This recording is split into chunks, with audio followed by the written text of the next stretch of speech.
اللہ کے نبی نے 4 دعائیں مانگی کہ اللہ میری امت پہ تیرا ایسا عذاب نہ آئے جو انہیں ختم کر دے. اللہ نے کہا قبول ہے.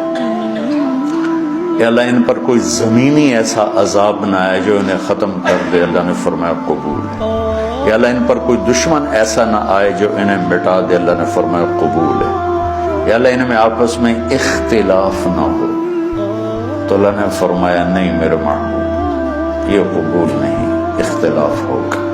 پیپر ہو رہا ہے, امتحان ہے. امتحان میں ہم دیکھیں گے کون حدود پہ قائم رہتا ہے, کون حدود کو پار کرتا ہے. تو اختلاف اس کائنات کی لازمی چیز ہے. مذہب کے نام پر بھی ہوگا, سیاست کے نام پر بھی ہوگا, اور چھوٹی چھوٹی باتوں پر ہوگا, اور صحیح نیت کے ساتھ بھی ہوگا اور فساد کی نیت کے ساتھ بھی ہوگا. تو جب میرا اللہ کہہ رہا ہے اختلاف ہوگا, پھر کہہ رہا ولا تفرقوا, دیکھو تم اختلاف کرو لیکن فرقہ واریت کا شکار نہ ہو.